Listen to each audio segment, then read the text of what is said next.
ஆகாஷவாணி.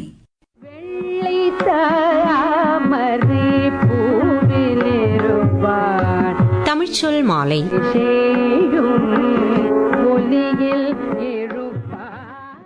வணக்கம் நேர்களே, இது தமிழ்ச்சொல் மாலை.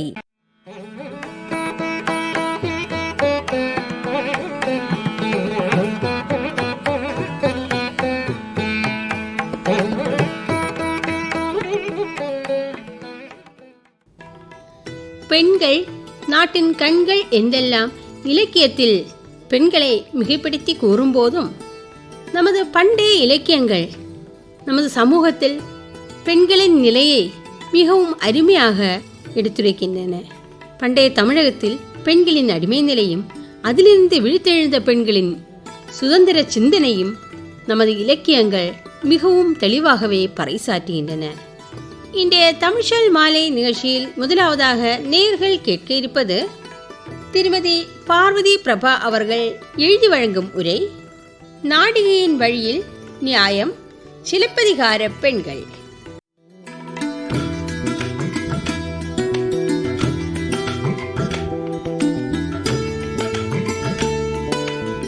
சிலப்பதிகாரம் தமிழின் ஐம்பெரும் காப்பியங்களில் ஒன்று. இது அக்கால பெண்களின் வாழ்வியலை, சமூக பங்களிப்பை மற்றும் அவர்களது உணர்வு நிலைகளை மிக தெளிவாக படம் பிடித்து காட்டுகிறது.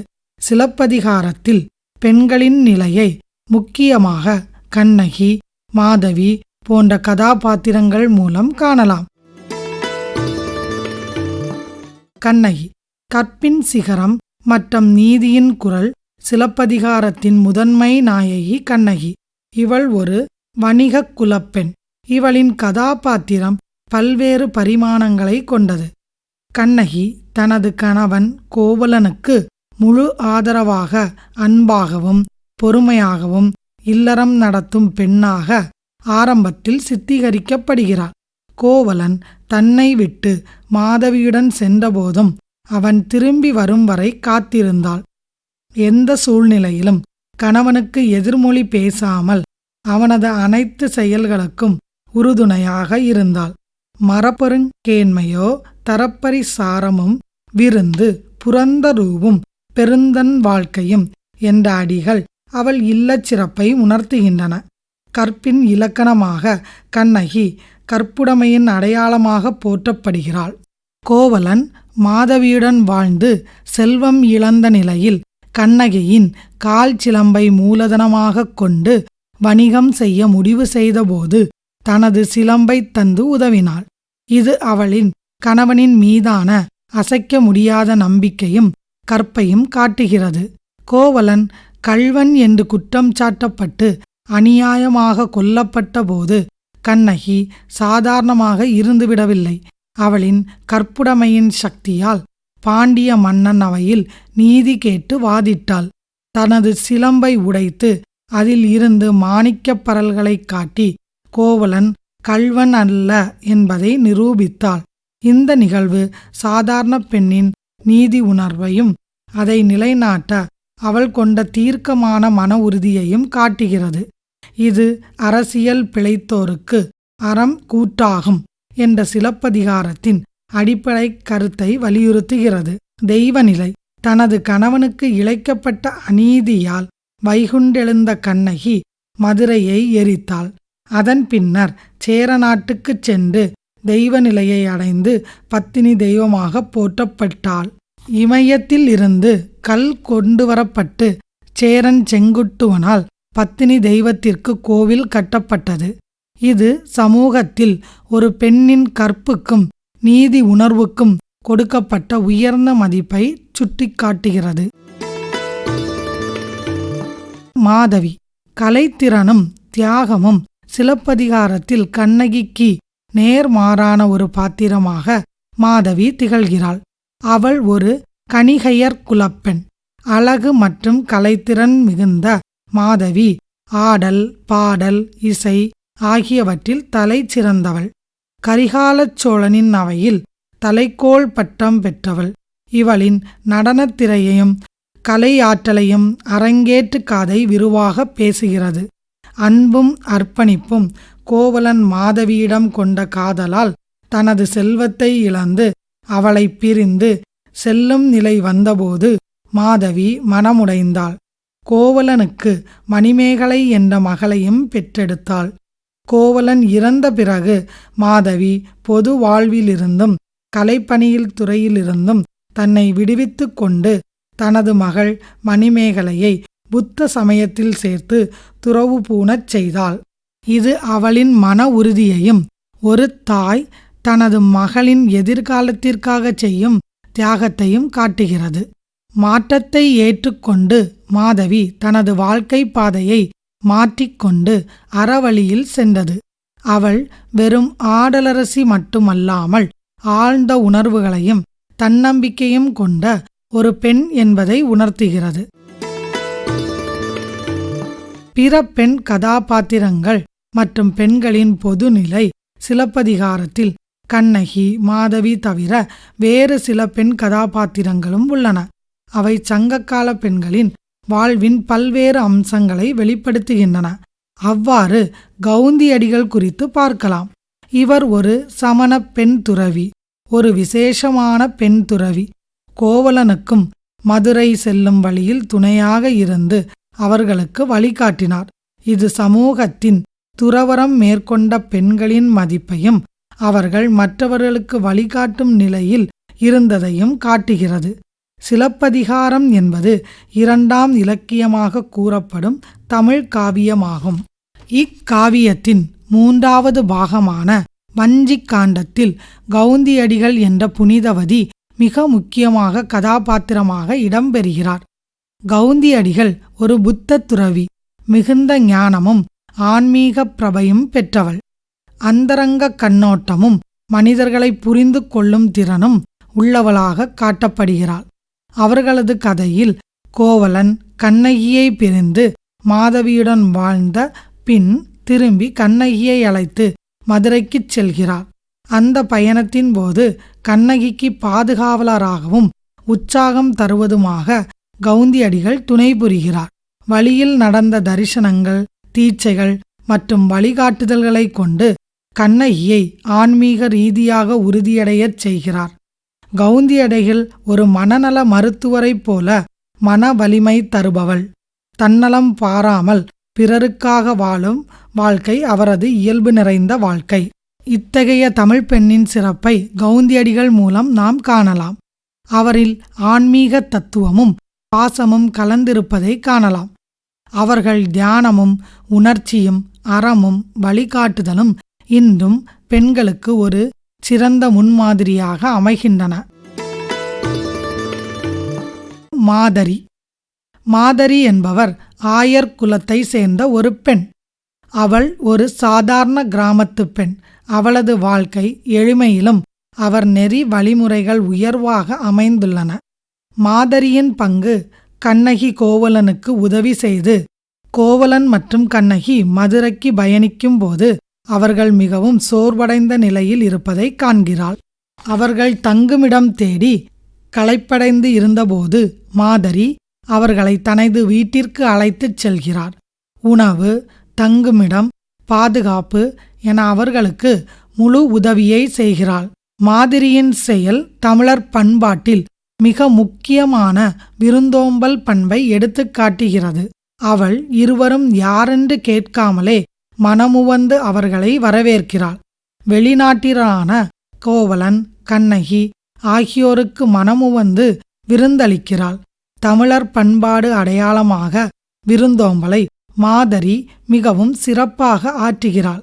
இருவரின் நிலையை உணர்ந்து எந்த எதிர்பார்ப்பும் இல்லாமல் மனித நேயத்துடன் அவர்களுக்கு உதவுகிறாள். மாதரி போன்ற சாதாரணமான மக்கள் கூட உயர்ந்த மனித மீதம் கொண்ட நெறிப்பண்புகளை கொண்டிருக்கிறார்கள் என்பதை அவள் பாத்திரம் கூறுகிறது.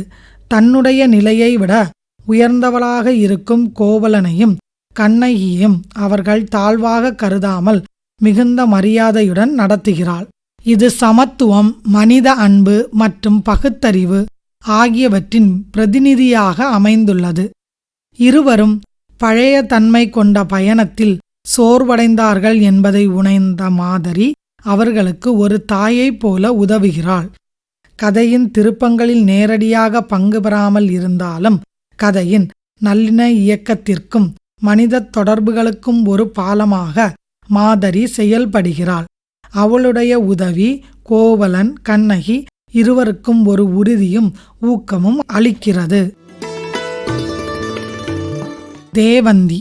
சிலப்பதிகாரத்தில் தேவந்தி முக்கிய பெண் துணை பாத்திரமாக திகழ்கிறாள். தேவந்தி மாதவியின் தோழி மற்றும் வழிகாட்டி. அவள் ஒரு பாடகி, நுட்பமான மனசாட்சியுள்ள பெண். கோவலன் மாதவி சம்பந்தத்தில் தேவந்தியின் பங்கு நுணுக்கமாக இருந்தாலும் மிக முக்கியமானதும் ஆகும். தேவந்தி ஒரு அரண்மனை சூழலிலே வளர்ந்த நுட்பமான கலைஞர். புகார் நகரத்தில் உள்ள நடனக்கூடங்களில் பாடி நடனக் கலைஞர்களுடன் தோழமையாக இருந்தவர். அவளும் மாதவியும் ஒரே கலை உலகத்தை சேர்ந்தவர்கள் என்பதாலே நெருங்கிய தோழி ஆனார்கள். தேவந்தியின் கலையறிவு. தேவந்தி ஒரு பாடல்களின் அர்த்தம், உணர்வுகள், சாயல்கள் போன்றவற்றை நுணுக்கமாக புரிந்து கொள்வதில் திறமைசாலி. அதனால்தான் மாதவி போன்ற நுட்பமான நடனக் கலைஞர்களுடன் அவர்களுக்கு நல்ல திண்மை இருந்தது. தேவந்தி மாதவிக்கு மிகவும் நெருக்கமான மற்றும் நம்பிக்கையுள்ள தோழியாக இருக்கிறாள். கோவலனுடன் முதல் முறையாக சந்தித்த நேரிடும் நேரத்தில் மாதவி மிகுந்த பதற்றத்தில் இருப்பாள். அந்த நேரத்தில் தேவந்தி தான் மனநிலை ஆலோசகர் போல் பதற்றத்தை நீக்கி கூறுகிறாள். அவள் ஒரு சமநிலை மற்றும் நாணயமுள்ள பெண் என்பதை இந்த சூழ்நிலைகள் வெளிப்படுத்துகின்றன. மாதவியின் மனநிலையை உணர்ந்து புரிந்து கொண்டு அவர்களுக்கு ஆலோசனை வழங்குகிறாள். கோவலன் புகாருக்கு வந்த பிறகு மாதவி அவருடன் சந்திக்க விரும்புகிறாள். அந்த சந்திப்பு ஏற்பட தேவந்தி உதவுகிறாள். மாதவியின் கோரிக்கைகளை நயமோசமாக இல்லாமல் நேர்மையாக நிறைவேற்ற உதவுகிறாள். மனநிலை புரிதலும் சமநிலையை ஏற்படுத்துதலும் தேவந்தியின் ஒரு புத்திசாலி மற்றும் பரிதாப மனமுடையவள் என்பதை காட்டுகிறது. மாதவி சில நேரங்களில் உணர்ச்சி வசப்படும் போது தேவந்தி அவளை சமநிலைப்படுத்துகிறாள். அவள் செய்கையில் தூய்மை, மாற்றம் மற்றும் அறம் ஆகிய பண்புகள் காணப்படுகின்றன. மாதவியின் வாழ்க்கையில் திருப்பங்களில் துணை நின்று கோவலனை மாதவி இழந்தபோதும் தேவந்தி தோழியாகவே இருந்தாள். மாதவியின் ஆன்மீக மாற்றத்திலும் தேவந்தியின் ஆதரவு காணப்படுகிறது. கண்ணகியின் தோழியான தேவந்தி கண்ணகியின் தெய்வீக நிலைக்குப் பிறகு அவளைப் பற்றி பேசுபவளாக இருந்தாள். சங்க காலத்தில் பெண்களின் நிலையான இல்லறப் பெண்களாக குடும்பத்தில் இல்லறப் பொறுப்புகளை ஏற்றுக்கொண்டு கணவனுக்கும் உறுதுணையாக கற்புடைமையோடு வாழும் பெண்களே சமூகத்தால் பெரிதும் போற்றப்பட்டனர். விருந்தோம்பல் மற்றும் சுற்றம் பேணுதல் ஆகிய பெண்களின் முக்கிய கடமைகளாக கருதப்பட்டன. சுதந்திரமும் திறமையும் சங்க காலத்தில் பெண்கள் கல்வி, இசை, நடனம் போன்ற கலைகளில் சிறந்து விளங்கினர். சில பெண்பாற் புலவர்கள் இருந்தும் மாதவி போன்றோர் கலைகளில் கோலேற்றியதும் இதற்குச் சான்றுகள். சமூக கட்டுப்பாடுகள். அந்த நேரத்தில் சமுதாயத்தில் பெண்களுக்கு சில கட்டுப்பாடுகளும் இருந்தன. ஆண் ஆதிக்க சமுதாயத்தில் பெண்கள் கணவனின் முடிவுகளுக்கு கட்டுப்பட்டு வாழ்ந்ததையும் சில சமயங்களில் தீர்க்கமாக முடிவெடுக்கும் உரிமை குறைந்திருந்ததையும் சிலப்பதிகாரம் மறைமுகமாக சுட்டிக்காட்டுகிறது. உடன்கட்டை ஏறும் வழக்கம் இருந்ததற்கான குறிப்புகளும் உள்ளன. மொத்தத்தில் சிலப்பதிகாரம் அக்கால பெண்களின் கற்பு, தியாகம், நீதி உணர்வு, கலைத்திறன் மற்றும் சமூக பங்களிப்பு ஆகியவற்றை விரிவாக பேசுகிறது. பெண்கள் இல்லற வாழ்விலும் பொது வாழ்விலும் எவ்வாறு ஒரு முக்கிய பங்காற்றினர் என்பதை இக்காவியம் தெளிவாக உணர்த்துகிறது. தர்மம் வெல்லும், நியாயம் நிலைக்கும், பெண்கள் தாழாது உயர்ந்திருப்பார்கள் என்பதற்கான ஒளிக்கோபுரமே சிலப்பதிகாரம்.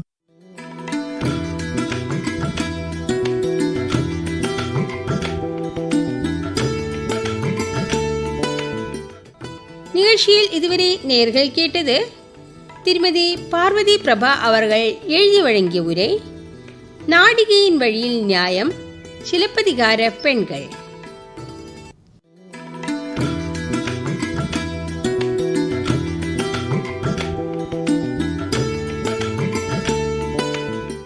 நேர்கள் கேட்டுக்கொண்டிருப்பது ஆகாஷவாணியின் தமிழ்ச்சொல் மாலை.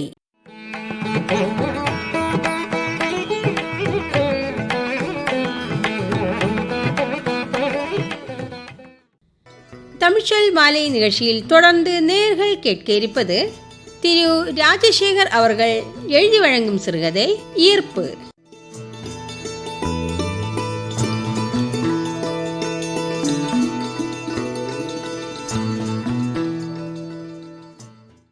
கோடையின் போது நீர் இருப்பது போல தோன்றும் பொய் தோற்றத்தையே காணல் நீர் என்கிறோம். கோடை என்ற பருவமே இல்லாததால் அந்த ஊருக்கு கோடைக்கானல் என்று பெயர் வைத்திருப்பார்கள் போலும். பெயருக்கேற்றாற்போல் கோடையே அங்கு காணலாகத்தான் போகிறது என்ற எண்ணம் திவாகரின் மனதில் மின்னி மறையும் நேரம் கேரள பதிவன்களோடு கூடிய பேருந்து வருவதை கண்டான் திவாகர். திவாகர் பழனியை சொந்த ஊராக கொண்டவன். வயது 21. கல்லூரியில் 3ஆம் ஆண்டு மாணவன். அப்பா இல்லை. அம்மாவுடன் பழனியில் சிறிய வீட்டில் வசிக்கிறான். அவன் படிப்பு ஒரு கருணை மிகுந்த ஆசிரியரின் உதவியால் தொடர்ந்து கொண்டிருந்தது. திவாகர் கல்லூரி விடுமுறை நாட்களில் கொடைக்கானல் சுற்றுலா வருபவர்களுக்கு வழிகாட்டியாக இருப்பான். அதில் வரும் வருமானமும் அவன் குடும்ப சுமையை குறைப்பதில் பெரும்பங்கு வகித்தது. அவன் செவ்வாய்க்கிழமை அவன் படிக்கும் கல்லூரியில் மாநில அளவில் விளையாட்டுப் போட்டிகள் நடைபெறுவதையொட்டி 4 தினங்கள் விடுமுறை அறிவிக்கப்பட்டிருந்தது. விடுமுறை தினம் என்பதால் அன்று காலையே கொடைக்கானல் வந்துவிட்டான் திவாகர். அவனுக்கு தமிழ் தவிர மலையாளம், தெலுங்கு, கன்னடம், இந்தி மற்றும் வெளிநாட்டு சுற்றுலா பயணிகளுடன் பழகி ஆங்கிலமும் அத்துப்படி. கேரள பதிவன்கள் கொண்ட பேருந்தில் வந்தவர்களிடம் லாவகமாக பேசி வழிகாட்டும் வேலையை பெற்றுக்கொண்டான் திவாகர். சுற்றுலா வந்த நேரத்தில் இருந்தவர்களிடம் எத்தனை நாள் சுற்றுலா என்று கேட்டு தெரிந்து கொண்டபின் அதற்கு தக்க இடங்களை தேர்வு செய்து காண்பிப்பது அவன் வழக்கம். அதற்காக அவர்களிடம் வினவினான். இன்றும் நாளை மதியம் வரையும் இங்கு இருந்துவிட்டு அதற்கு பிறகு பழனி செல்லவிருப்பதாக அவர்கள் தெரிவித்தார்கள். அப்பொழுது முதலில் நட்சத்திர ஏரியின் அழகை மேலிருந்து ரசிப்பதற்காக காட்சிமுனை இருக்கிறது, அங்கு முதலில் செல்லலாம் என தெரிவித்தவன் பேருந்து ஓட்டுநருக்கு வழிகாட்டத் தொடங்கினான். சுற்றுலா வந்தவர்களில் கல்லூரி மாணவி திவ்யா, 1ஆம் ஆண்டு மாணவி, வயது 18. கொடைக்கானலில் பிரையன் பூங்கா அல்லவா பெயர் பெற்ற இடம் என்று ஏற்கனவே சுற்றுலா வந்த தோழிகள் தெரிவித்திருந்தார்களே, அங்கு முதலில் செல்லலாமே என திவாகரிடம் கேள்வி வைத்தாள் திவ்யா. நாளை காலை முழுவதும் பூங்காவில் செலவிடலாம், அதற்கே பாதி நாள் தேவைப்படும், அதனால் முதலில் இன்று காணக்கூடிய இடங்களை பார்த்து விடலாம் என்று விளக்கம் கூறினான் திவாகர். மனதில் இத்தனை பேர்களுக்கு மத்தியில் தான் அறிந்த செய்தியை நறுக்கென்று கேட்டுவிட்டு மிடுக்காக திரும்பிய அவளின் செயல் மனதை விட்டு அகல சிறிது நேரம் பிடித்தது திவாகருக்கு. 10 நிமிட பயணத்திற்கு பிறகு நட்சத்திர ஏரியின் காட்சி முனையை அடைந்தார்கள். அந்த காட்சி முனையில் அமைந்திருந்த தொலைநோக்கி வழியே தூரத்தில் இருக்கும் இடங்களை அருகில் இருப்பது போல் கண்டு ரசிக்கலாம் எனவும், அந்த இடத்தில் இருந்து பார்க்கும் பொழுது ஏரியின் 5 முனைகளையும் காண முடியும், அது பார்வைக்கு நட்சத்திர வடிவம் போல இருப்பதால் இந்த ஏரிக்கு அந்த பெயர் வந்தது என்று பேருந்தில் வந்தவர்களுக்கு விளக்கம் கொடுத்து கொண்டிருக்கையில் முதல் ஆளாக இறங்கிய திவ்யா தொலைநோக்கியில் கண்டது படகுத்துறையை. அதை கண்டவுடன் காட்சி முனையில் இருந்து இறங்கியவள் கீழே நின்று கொண்டிருந்த திவாகரிடம், இங்கு படகு சவாரி உண்டா? எனக்கு படகு சவாரி செய்ய ரொம்ப இஷ்டம் என துடுக்குத்தனம் மாறாமல் கேட்டாள். நாளை காலை பிரையன் பூங்கா பார்க்க செல்லும்போது அதன் அருகில்தான் படகுத்துறை உள்ளது, அதனால் அதையும் நாளை பார்க்கலாம் அப்படின்னு திவாகர் சொன்னாங்க. அடுத்த இடம் பார்க்க எல்லோரும் பேருந்தில் ஏறுங்கள் என்று சப்தம் கேட்க 5 நிமிடத்தில் பேருந்து கிளம்பியது. அடுத்த 10 நிமிஷம் பயணப்பட்டிருக்கும் பேருந்து சட்டென நிறுத்தப்பட்டது. எல்லோரும் என்னவென்று ஓட்டுநரிடம் வினா எழுப்ப, ரேடியேட்டரில் தண்ணி தீர்ந்து விட்டது போல் தோன்றுகிறது, எல்லோரும் 5 நிமிஷம் பேருந்திலிருந்து இறங்குங்க, அதற்குள்ளே பழுதை சரி செஞ்சிடலாம் அப்படின்னு ஓட்டுநர் சொல்கிறது கேட்டு எல்லாரும் பஸ் அவுட் இறங்கினாங்க. அதற்குள் திவாகர் 5 நிமிடம் நடைபயணம் செய்தால் பைன் மரக்காடுகளை பார்க்கலாம், அந்த காட்டுக்குள்ளே இறங்கி சிறிது நேரம் செலவிடலாம், பேருந்தில் பழுதை சரி செஞ்சு பிறகு நம்ம அந்த இடத்துக்கு போகலாம் என்று கூறி எல்லோரையும் அவன் பின் நடக்க வைக்கலானான். திவ்யா மட்டும் திவாகரின் அருகில் வந்து, இங்கு இறங்கிய போது முதல் ஒரு நல்ல மனம் வீசுகிறதே, அது என்ன என்று மீண்டும் தனது கேள்வியை தொடங்கினாள். அதுவா, யூக்கலிப்டஸ் மரங்கள் நிறைந்து காணப்படுவதால் அதிலிருந்து வரும் மனம்தான் இது என்று அதுக்கு விளக்கம் கொடுத்தான். அவனது அடுத்த கேள்வி, ஃபைன் மரக்காடு கண்ட பிறகு நாம் எங்கே செல்ல போகிறோம்? குணா குகை என்றான் திவாகர். அடுத்த கேள்விக்கு அவள் தயாராவதற்குள் குணா என்ற தமிழ் சினிமாவிற்காக இந்த குகையில் வைத்து படப்பிடிப்பு நடத்திய பின்பு மக்களிடையே அதிகமாக அறியப்பட்டதால் இந்த குகைக்கு குணா குகை என்று பெயர் வந்தது என்ற காரணத்தையும் விளக்கினான் திவாகர். அதற்குள் அவர்கள் நடைபயணம் பைன் மரக்காட்டை அடைந்திருந்தது. அங்கு சரியான நிலப்பரப்பில் ஓங்கி வளர்ந்த மரங்களுக்கிடையே சூரிய ஒளி புக முடியாததால் இருள் சூழ்ந்து காணப்பட்டது. அங்கு காணப்பட்ட ரம்யமான சூழல் அனைவரையும் வெகுவாக கவர்ந்தது. அதற்குள் பேருந்து பழுது நீங்கி அங்கு வர எல்லோரும் ஏறிக்கொண்டார்கள். சிறிது நேர பயணத்தில் குணா குகை பகுதியை பேருந்து அடைந்தது. பைன்மரக்காட்டை அடைய எல்லோரும் நடைப்பயணம் மேற்கொண்டதால் எல்லோரையும் சோர்வு தொற்றியிருந்தது. அதனால் குணா குகை செல்லும் முன் தேநீர் அருந்தி கொள்பவர்கள் அருந்தி கொள்ளலாம் என கூறிய திவாகர் குணா குகை செல்ல அனுமதி சீட்டு வாங்க வேண்டும், மொத்தம் எத்தனை பேர் இருக்கீங்க என்று கேட்டு பணத்தை வாங்கி கொண்டு அனுமதி சீட்டு எடுக்கச் சென்றான்.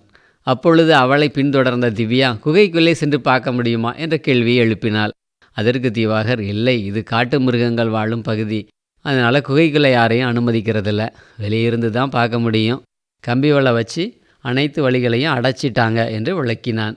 ஏய், உன் பெயர் திவ்யா தானே? எல்லோரும் தேநீர் அருந்தி முடித்திருந்தார், அவங்கள அழைச்சிக்கிட்டு இங்கே வா, நான் நிற்கிறேன் என்று அவளை அனுப்பி வைத்தான். தேநீர் அறிந்து களைப்பு மாறிய எல்லோரும் உற்சாகமாக திவ்யாவை பின்தொடர்ந்து திவாகர் நின்ற இடத்தை அடைந்தனர். இப்பொழுது திவாகர் பின் அவர்கள் பயணம் தொடர்ந்தது. வானுயர்ந்த மரங்களும் பூமியை விட்டு வெளியே தெரியும்படி இருந்த அதன் வேர்களும் மலைப்பாம்பு கூட்டம் மரத்தை சுற்றி நிற்பது போன்ற தோற்றத்தை ஏற்படுத்தியது. பல ஏற்ற இறக்கங்களுக்கு பிறகு குகையை அடைந்தனர். நேரம் பிற்பகல் 3 மணி இருக்கும். அதற்குள் அங்கு குளிர் வாட்டத் தொடங்கியது.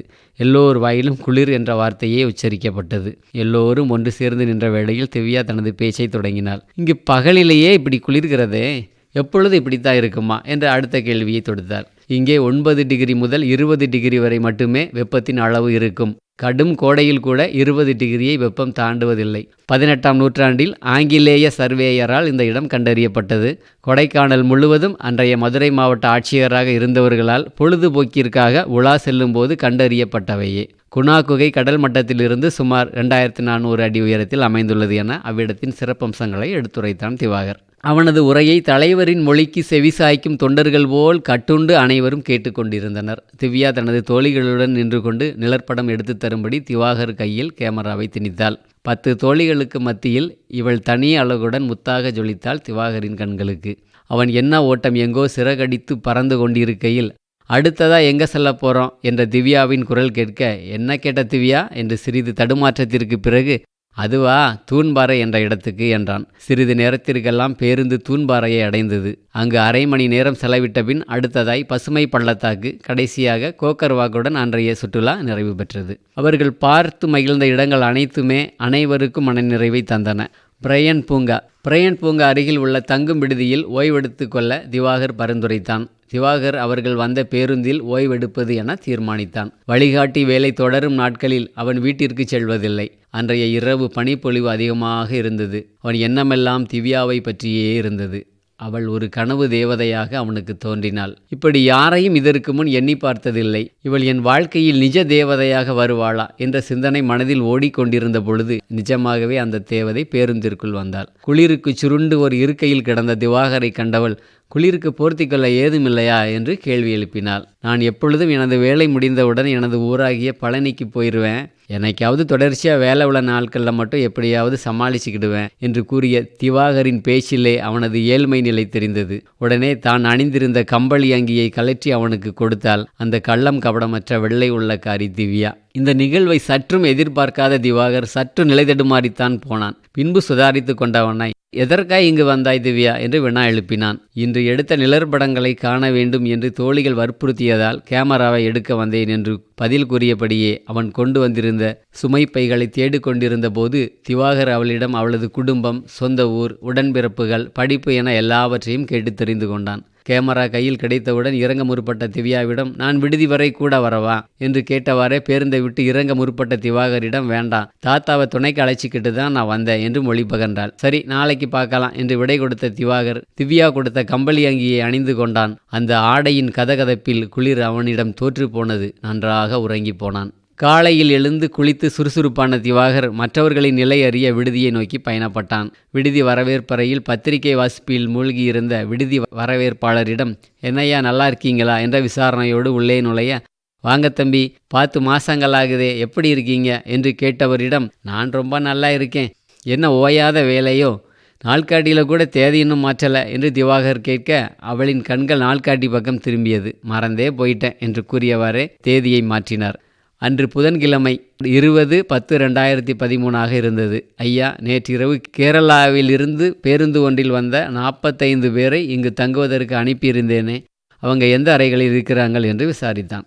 அறை எண் 105 முதல் 111 வரை அவர்களுக்கு ஒதுக்கியிருக்கிறேன், அங்கு சென்று பாரேன் என்று சொல்ல அந்த இடத்தை விட்டு நகர்ந்தான். அறை எண் 105 அழைப்பு மணியை அழுத்தினான். திவ்யாவின் தாத்தா அறையிலிருந்து வெளிப்பட்டார். என்ன தம்பி, நீங்கள் ரெடி ஆயிட்டீங்க போல இருக்கு என்றவர் உடனே திவ்யாவை அழைத்து எல்லோரும் ரெடி ஆயிட்டாங்களான்னு பாருமா என்றவுடன் மற்ற அறைகளுக்கு சென்று திரும்பிய திவ்யா, இன்னும் அரை மணி நேரமாவது ஆகும் தாத்தா என்றாள். சரி, நான் வரவேற்பறையில் காத்திருக்கிறேன் என்ற திவாகர் நேற்று இரவு திவ்யா கொடுத்த கம்பளி உடையை அவளிடம் கொடுத்ததற்காக நன்றியையும் தெரிவித்தான். அதை வாங்க மறுத்த திவ்யா, இதே போல் இங்கு தங்க நேர நாட்களில் உனக்கு உபயோகமாக இருக்கட்டுமே, எங்களோட நினைவாக அதை நீயே வைத்துக்கொள் என்று கூற அவள் பேச்சுக்கு மறுமொழி ஏதும் கூறாமல் ஒரு புன்னகையை பதிலாக்கிவிட்டு அவ்விடம் விட்டு நகர முற்பட்டான். அதற்குள் இடைமறித்த திவ்யா, படகுத்துறை எத்தனை மணிக்கு திறக்கும் என்று அவள் ஆர்வத்தை வெளிப்படுத்தினாள். 9 மணிக்கு மேலாகும் என்றும், அதற்கு முன் எல்லோரும் தயாராகி விட்டீங்கன்னா இங்கு பிரசித்தி பெற்ற குறிஞ்சி ஆண்டவர் கோவில் உள்ளது. 12 வருஷங்களுக்கு ஒரு முறை பூக்கும் குறிஞ்சி மலர்கள் அங்கே நிறையா இருக்குது. பூங்கா திறப்பதற்கு முன்னாடி எல்லோரும் அங்கே போயிட்டு வந்துடலாம் என்று திவாகர் கூற, வழிகாட்டுற உங்களுக்கு தான் இங்கே உள்ள இடங்களை குறித்து தெரியும், உங்கள் இஷ்டம் போல போகலாம் என்று கூறிய திவ்யாவின் தாத்தாவிடம் நான் வரவேற்பறையில் காத்திருக்கிறேன் என்று கூறி விடைபெற்றான் திவாகர். வரவேற்பறையில் தமிழ் நாளிதழ்கள் ஒன்றை திவாகர் புரட்டி கொண்டிருக்கையில் திவ்யாவின் தாத்தா அங்கே வந்து ஒரு ஆங்கில நாளிதழை கையில் எடுத்தார். இதற்கிடையே பேச்சை துவங்கிய விடுதி வரவேற்பாளர், தம்பி பக்கம் 9 உள்ள செய்தியை பாருங்க என்று கூற பக்கம் 9 பார்வையை ஓடவிட்டான். தஞ்சையில் பரிதாபம், காதலன் இறந்த துக்கத்தில் ரெயில் முன் பாய்ந்து கல்லூரி மாணவி தற்கொலை என்ற செய்தி கண்ணில் பட்டது.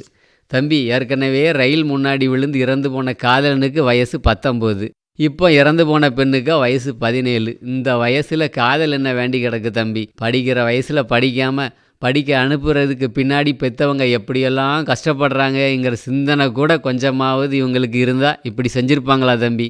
நினச்சி பார்க்கவே ரொம்ப கஷ்டமாக இருக்குது. உங்களை எடுத்துக்கோங்களேன், படிக்கிறப்பவே வீட்டு கஷ்டம் அறிஞ்சு கிடைக்கிற லீவு நாட்களில் கூட சுற்றுலா வழிகாட்டியாக வேலை செஞ்சு குடும்பத்துக்கு நல்லது செஞ்சுக்கிட்டு இருக்கீங்க. தன்னுடைய குடும்பத்தின் நிலை என்ன, நம்ம படிப்புக்கு எவ்வளவு செலவாகுது, படிக்க வந்த நாம் படிக்காமல் இப்படி வேறு வழியில் போயிட்டு இருக்கமேன்னு ஒரு நாளாவது சிந்திச்சிருந்தாங்கன்னா இப்படி நடந்திருக்காது தம்பி. படிக்கும்போது காதல் என்ன வேண்டி கிடக்கு?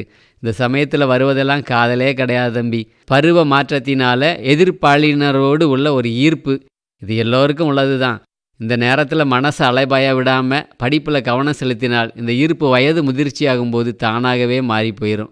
நல்லா படிப்பு முடிஞ்சு சொந்த காலில் தன்னால் நிற்க முடியுங்கிற ஒரு நிலை வந்த பிறகு நாம் இஷ்டப்படுற ஆள் மேலே ஈர்ப்பு குறையாமல் இருந்தால், யார் துணையும் இல்லாமல் தன்னால் தனித்து இயங்க முடியும் என்ற தைரியம் இருந்தால் அவங்க காதலிக்கலாம். அந்த காதலில் போராடியும் ஜெயிக்கலாம். இந்த வயசில் காதலுங்கிற பேரை சொல்லிக்கிட்டு 2 பேரும் இப்படி தப்பான முடிவெடுத்துட்டாங்களே என்று அவர் கூறும்போதே அவரின் குரல் உடைந்து கண்களில் நீர் எட்டி பார்த்தது. உங்களை மாதிரி ஒவ்வொரு வீட்டிலும் பிள்ளைங்க பொறுப்பாக நடந்துக்கிட்டால் எவ்வளவு நல்லா இருக்கும் என்று கூறிக்கொண்டிருக்கையில் அறையிலிருந்து எல்லோரும் வெளியே வந்து கொண்டிருந்தனர்.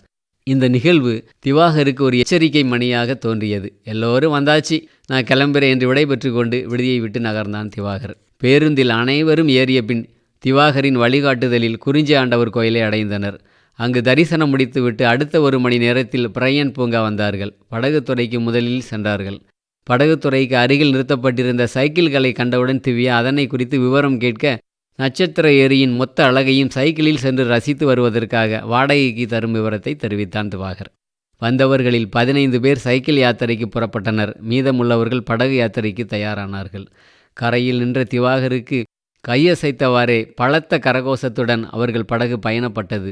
இரவு பனியின் குளிரை தன்னகத்து வைத்து கொண்ட ஏரியின் குளிரும், பூவாளி கொண்டு தெளித்தார் போல் மேகத்திலிருந்து இறங்கி வரும் பூமழையின் சாரலும், சூரியன் மேகத்தினுள்ளுள் மறைந்தும் தெரிந்தும் மாறி மாறி முகம் காட்டும் சூழலும் அவர்களின் படகு பயணத்திற்கு மேலும் மெருகூட்டியது. 1/2 மணி நேர படகு பயணம் அவர்கள் மனதை குளிரச் செய்தது. திவாகரின் மனதிலோ திவ்யாவை விரும்புவது சரியா தவறா என பெரிய போராட்டமே நடந்து கொண்டிருந்தது. மனதில் குழப்பம் முடிவுக்கு வரும் முன்னரே கரையிறங்கி அவர்களோடு குழப்பத்தில் இருந்து கரையேறாத மனதுடன் பூங்காவை நோக்கி நடக்கலானான். பிரையன் பூங்காவில் ஆயிரக்கணக்கான தாவர வகைகள் உள்ளதையும் 100கணக்கான ரோஜா மலர் வகைகள் உள்ளதையும், கண்ணாடி மாளிகை, போதிமரம், தொலைநோக்கி, 500 வருட நாவல் மரம் என பூங்காவின் சிறப்பம்சங்களை விளக்கிவிட்டு மலர்கூட்டத்தின் நடுவே அமைந்திருந்த சிமெண்ட் நாற்காலியில் அமர்ந்தான் திவாகர். திவ்யாவும் அவள் தோழிகளும் கூட வந்தவர்களும் மலர்களை ரசித்து கொண்டிருக்க திவ்யாவிடமிருந்து ஒரு அழைப்பு. ஏய், இங்கே பாருங்கடி, செடியிலே யானை இருக்குது, அலங்கார வளைவு என்று நிறைய மாடல் இருக்குது, இங்கே எல்லோரும் வாங்களேன் என்று அழைக்கும் சப்தம் அவன் காதில் கேட்டது. சிறிது நேரத்திற்கெல்லாம் கண்ணீர் கட்டும் தூரத்தை விட்டு எல்லோரும் மறைந்திருந்தார்கள். மீண்டும் மனதில் திவ்யாவின் எண்ணம் ஆக்கிரமிப்பு செய்யும் வேளையில் காலையில் நாளிதழில் கண்ட அந்த செய்தியும் காதலிப்பவர்களுக்கு என்ன தகுதி இருக்க வேண்டும் என்று விடுதி வரவேற்பாளர் சொன்ன அறிவுரையும் மனத்திரையில் மாறி மாறி வந்து சென்றது. நன்றாக படிப்பு முடித்து நல்ல வேலையில் சேர்ந்த பிறகுதான் காதல்ங்கிற எண்ணமெல்லாம் மனசில் வரணும் என்று தனக்குள் ஒரு தீர்மானம் எடுத்துக்கொண்டவனாக அலைபேசியை கையில் எடுத்து திவாகர் அதில் திவ்யாவுக்கு தெரியாமல் பதிவு செய்து வைத்திருந்த அவளின் நிழற்படங்களை அழித்து கொண்டிருக்கும் போதே திவாகரின் மனதில் இருந்த திவ்யாவின் எண்ணங்களும் சேர்ந்து அழிந்து கொண்டிருந்தன. மனது தெளிவடைந்தவனாய் அவ்விடத்தை விட்டு எழுந்திருக்கையில், ஏய் திவ்யா, நமக்கு வழிகாட்டியாக வந்த திவாகரை நம்ம கூட நிற்க வச்சு ஒரு படம் எடுத்துக்கோங்க என்ற திவ்யாவின் தாத்தாவின் குரல் ஒலித்தது.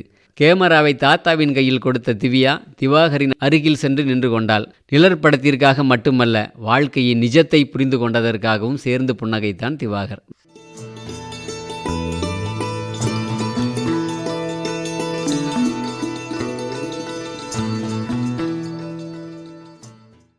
ஈர்ப்பு நிகழ்ச்சியில் இதுவரை நேயர்கள் கேட்டது திரு ராஜசேகர் அவர்கள் எழுதி வழங்கிய சிறுகதை.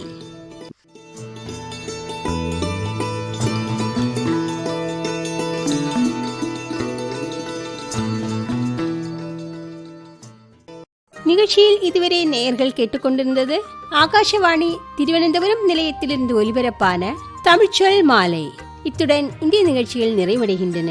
மீண்டும் சந்திக்கும் வரை உங்களிடமிருந்து விடைபெறுவது எம் சங்கீதா கிருஷ்ணகுமார். நன்றி, வணக்கம்.